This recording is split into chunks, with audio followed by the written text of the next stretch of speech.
नींद को कैसे बेहतर किया जा सकता है?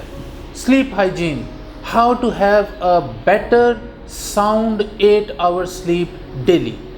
Number 1, stop using mobile phones, computer, laptops and any other gadgets late night.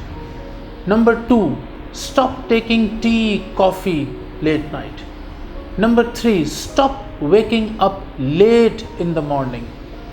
जल्दी उठने की आदत डालें, अलार्म से उठें, कच्ची नींद उठें, चाय कॉफ़ी का इस्तेमाल शाम के बाद में बिल्कुल छोड़ दें, मोबाइल फ़ोन का इस्तेमाल, कंप्यूटर्स, लैपटॉप्स का इस्तेमाल रात को बिल्कुल मत करें और आप देखिएगा आप बहुत अच्छी नींद में जाएंगे बहुत जल्दी.